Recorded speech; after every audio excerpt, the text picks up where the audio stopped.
Vous êtes-vous déjà senti perdu, submergé par le chaos de la vie moderne? Parfois, on a l'impression qu'une tempête fait rage tout autour de nous. Vous cherchez un endroit tranquille, un moment de paix. Nous aspirons à une ancre, quelque chose de solide à quoi nous accrocher. Mais ce sentiment n'est pas nouveau. Il est aussi vieux que l'humanité elle-même. Il existe une philosophie ancienne, un secret murmuré à travers les siècles. Elle promet de construire une forteresse inébranlable en vous. Imaginez un pouvoir si profond que les événements extérieurs ne pourraient pas plus perturber votre paix intérieure. Cette philosophie s'appelle le stoïcisme. Peut-être imaginez-vous une figure sévère, sans émotion. Le vrai stoïcisme ne consiste pas à supprimer les émotions. Il s'agit de les comprendre et d'exploiter notre force intérieure. Il nous enseigne à distinguer ce que nous pouvons contrôler de ce que nous ne pouvons pas. Aujourd'hui, nous nous embarquons ensemble dans une aventure. Une invitation à explorer un chemin qui pourrait changer la façon dont vous voyez le monde. Êtes-vous prêt à commencer? Notre exploration sera une histoire. Nous commencerons à la source, en remontant le temps pour assister à la naissance du stoïcisme. Nous marcherons le long des colonnades peintes d'Athènes, où un marchand nommé Zénon, ayant tout perdu dans un naufrage, découvrit un trésor bien plus grand que tout ce qu'il avait jamais possédé. Cela le mit sur la voie de fonder une école de pensée qui perdurerait pendant des millénaires. Ensuite, nous rencontrerons les géants du stoïcisme. Nous apprendrons à connaître Épictète, qui est né esclave mais a vécu avec la liberté d'un roi dans son propre esprit. Nous écouterons les conseils de Sénèque, qui a écrit profondément sur la vertu, tout en naviguant dans un monde d'intrigues politiques mortelles. Et nous entrerons dans les pensées intimes de Marc Aurèle, alors qu'il écrivait dans son journal personnel, se rappelant comment être une bonne personne face à la guerre, à la peste et à la trahison. De ces vies, nous extrairons les principes fondamentaux du stoïcisme. Nous apprendrons l'art de nous concentrer uniquement sur ce qui est en notre pouvoir et de laisser le reste avec une acceptation sereine. Enfin, nous ferons s'écraser cette sagesse antique dans le XXIe siècle. Comment ces leçons d'il y a 2000 ans peuvent-elles nous aider aujourd'hui? C'est la promesse de notre voyage. Découvrir une philosophie qui n'est pas seulement inspirante à méditer, mais transformative à vivre. Faisons le premier pas. Notre histoire ne commence pas dans une salle de philosophie, mais au milieu du chaos de la mer. Imaginez Zénon de Citium, un riche marchand vers 300 AVJ-C.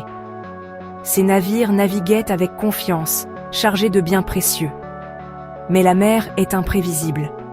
Une violente tempête éclata, détruisant son navire et sa fortune. Zénon survécut, perdant tout. Il arriva à Athènes, un homme ruiné. En quête de quelque chose, Zénon entra dans une librairie. En lisant sur Socrate, un feu s'alluma en lui.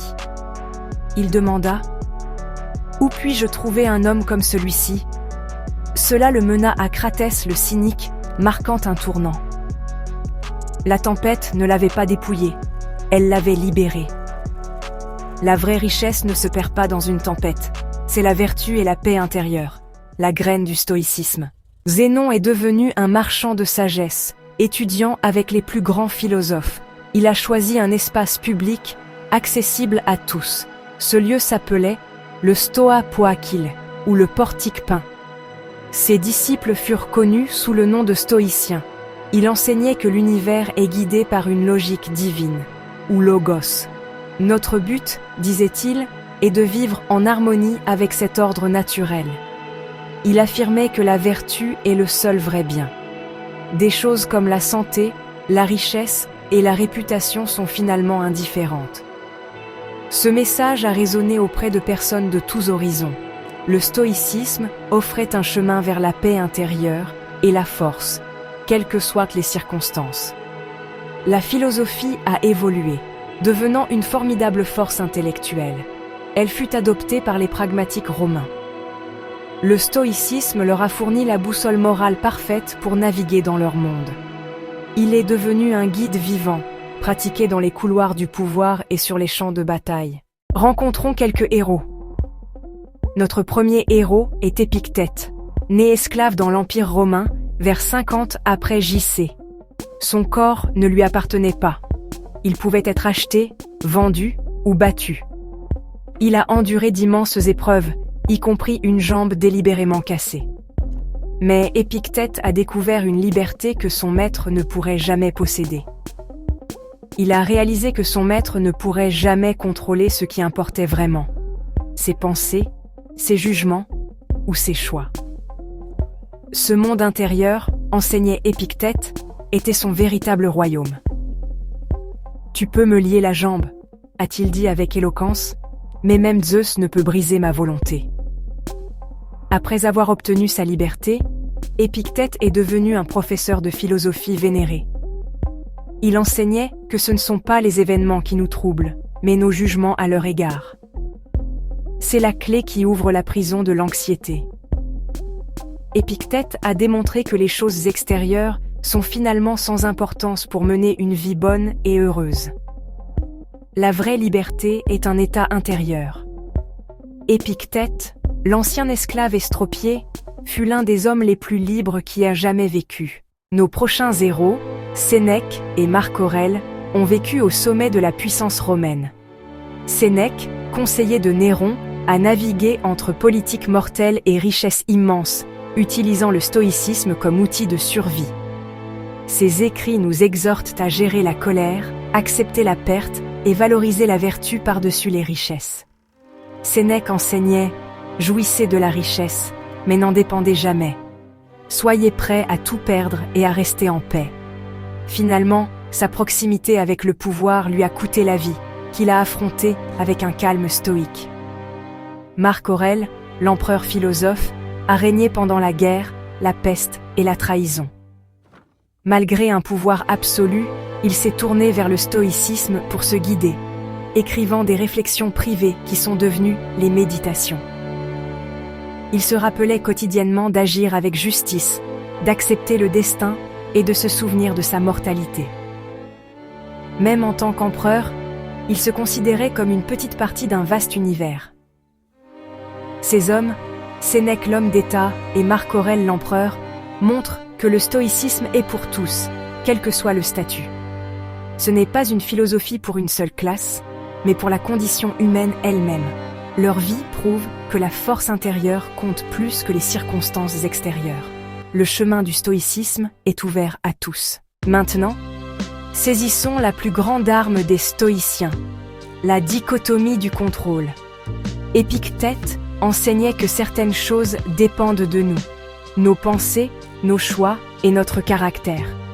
Tout le reste, la santé, la réputation, la richesse, les actions des autres, ne dépend pas de nous. Notre frustration vient du fait que nous essayons de contrôler ce que nous ne pouvons pas, tout en négligeant ce que nous pouvons. Imaginez la liberté, plus d'énergie gaspillée sur des choses qui échappent à votre pouvoir. Vous ne pouvez pas contrôler les opinions des autres, mais vous pouvez contrôler vos actions. Vous ne pouvez pas changer le passé, mais vous pouvez en tirer des leçons. Ce n'est pas de la passivité, c'est une concentration stratégique. Dirigez votre énergie là où ça compte, votre propre esprit et vos actions. Tracez une ligne. Acceptez ce que vous ne pouvez pas contrôler. Mettez tous vos efforts dans ce que vous pouvez. En vous concentrant sur votre monde intérieur, vous devenez psychologiquement invincible. Les tempêtes de la vie peuvent faire rage, mais votre centre de calme reste intact. La forteresse de votre esprit est à vous de la commander. C'est le premier pas vers la vraie liberté. Une fois que nous savons ce que nous ne pouvons pas contrôler, le stoïcisme nous demande de faire quelque chose de radical. Aimer notre destin. Ne vous contentez pas d'accepter les événements. Embrassez-les comme si vous les aviez choisis. L'univers est un système ordonné. Souhaiter que les choses soient différentes, c'est lutter contre la réalité. Au lieu de cela, voyez chaque événement comme une matière première pour votre caractère. Les obstacles ne sont pas des ennemis, ils sont le chemin. Marc Aurèle a écrit « Ce qui fait obstacle devient le chemin ». L'esprit stoïcien transforme l'adversité en force, la douleur en sagesse. Aimer son destin, c'est considérer chaque instant, bon ou mauvais, comme nécessaire à votre parcours. Regardez les rebondissements de votre vie et dites « Oui, je n'aurais pas voulu qu'il en soit autrement ». Ce n'est pas de l'optimisme aveugle, mais un puissant changement de perspective.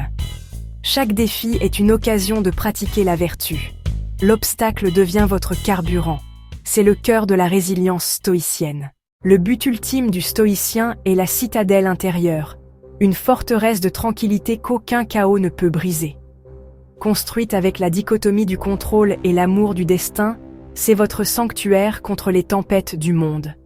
Les stoïciens s'entraînaient quotidiennement, utilisant des exercices comme imaginer les malheurs pour s'y préparer. Ce n'est pas de l'inquiétude, c'est une armure psychologique. En affrontant vos peurs dans votre esprit, vous leur ôtez leur pouvoir. Une autre pratique, prendre du recul, voir vos problèmes d'une perspective cosmique. De là-haut, les problèmes personnels rapetissent et les anxiétés se dissolvent. La citadelle intérieure n'est pas un détachement froid, c'est une force sereine. Ressentez les émotions, mais ne vous laissez pas gouverner par elles. Agissez avec détermination, même dans la tourmente. La vraie liberté est de maîtriser votre réponse, pas le monde. Votre paix est un choix quotidien, enfermé en toute sécurité dans votre propre forteresse. C'est la résilience stoïcienne en action. Nous avons rencontré les stoïciens et appris leurs leçons maintenant. Comment les utiliser aujourd'hui ? Dans notre monde de stress constant et de surcharge d'informations, le stoïcisme est plus pertinent que jamais. Le cœur de l'anxiété moderne est le sentiment de ne pas avoir le contrôle. Les stoïciens offrent une bouée de sauvetage. Concentrez-vous sur ce que vous pouvez contrôler, vos pensées et vos actions. Vous ne pouvez pas contrôler les nouvelles, l'économie ou votre boîte de réception, mais vous pouvez contrôler votre réaction. Limitez votre exposition, ancrez-vous dans votre monde intérieur. L'anxiété vient de se concentrer sur ce que vous ne pouvez pas changer. Ramenez votre attention à votre propre île de contrôle. Quand l'anxiété monte, faites une pause, respirez et demandez « Est-ce sous mon contrôle ?» Sinon, lâchez prise. Si oui, agissez avec sagesse et vertu. Il ne s'agit pas d'ignorer les problèmes du monde, il s'agit de s'engager à partir d'une position de force. Le stoïcisme est une réponse ancienne, mais c'est exactement ce dont nous avons besoin aujourd'hui. Le chemin vers le calme commence à l'intérieur. Notre monde moderne a créé de nouvelles pressions, comme la peur de l'échec amplifiée par le succès mis en scène des médias sociaux. Le stoïcisme offre un puissant bouclier contre ces pressions en redéfinissant l'échec. Les résultats sont externes, pas entièrement sous notre contrôle. La vraie mesure du succès est interne. Avez-vous agi avec vertu, courage, justice et sagesse ? Cela vous libère de la peur paralysante de l'échec et du piège de la comparaison sociale. La seule chose qui vaille la peine d'être poursuivie est un caractère vertueux et un esprit tranquille. Poursuivez des objectifs ambitieux avec passion, mais avec détachement du résultat. Cherchez votre propre respect en bâtissant l'estime de soi sur la base solide de votre caractère. Le stoïcisme offre un cadre pour une vie pleine de sens. Dans un monde chaotique, beaucoup luttent pour trouver un sens. Le stoïcisme nous ancre dans la vertu et le service. L'objectif est simple, être une bonne personne et contribuer à la communauté humaine. Pratiquez la patience, l'empathie et l'honnêteté dans la vie quotidienne. Souvenez-vous de notre lien avec l'humanité et agissez pour le bien commun. Utilisez un journal quotidien pour la réflexion. Demandez-vous, où ai-je bien agi ? Où ai-je échoué ? Comment puis-je m'améliorer ? Le stoïcisme est une philosophie vivante pour le présent. Il développe une force intérieure pour affronter toute difficulté avec grâce. Il offre des outils pour devenir votre meilleur moi et trouver un sens à vos luttes. Notre voyage à travers le stoïcisme touche à sa fin. Nous avons marché avec Zénon, Nous nous sommes tenus aux côtés d'Épictète, de Sénèque et de Marc Aurèle. Et nous nous sommes armés de leurs leçons. Cette sagesse nous offre un guide pour naviguer dans notre monde moderne. Ce n'est que le début.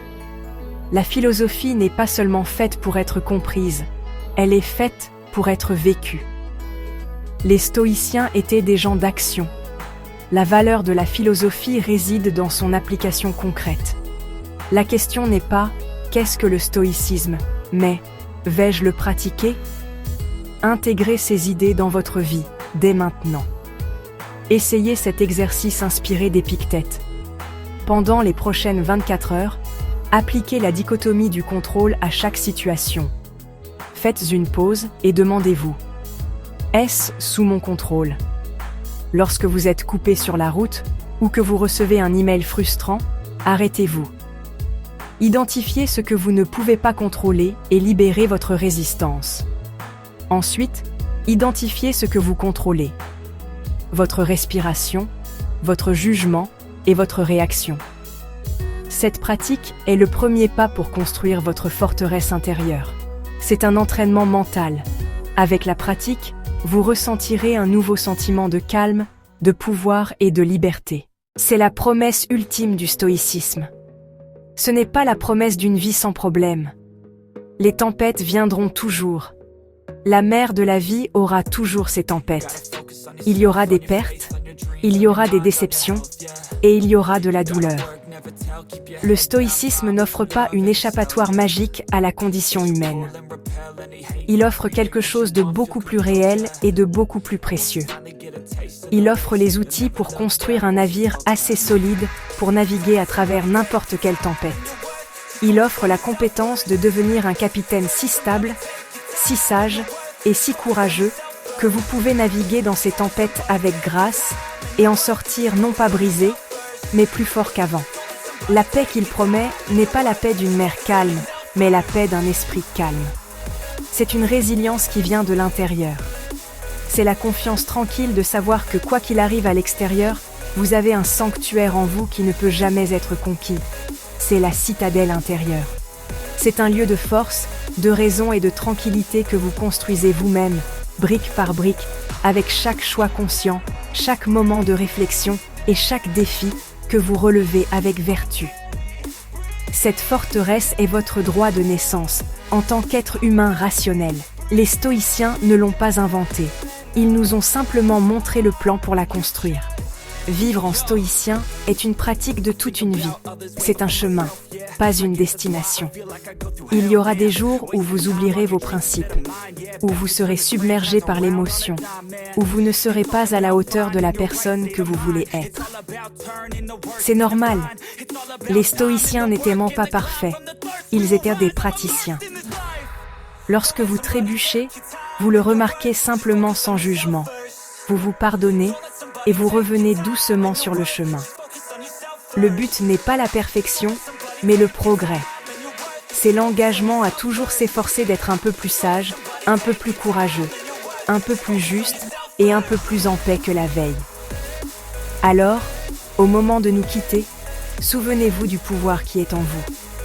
Le pouvoir de choisir votre réponse. Le pouvoir de trouver un sens à vos luttes. Le pouvoir de vivre avec courage, détermination et un profond sentiment de paix intérieure, quoi que le monde vous réserve. C'est le don intemporel et transformateur du stoïcisme. C'est un murmure du monde antique qui parle directement au cœur de nos vies modernes. La porte du portique peint est ouverte.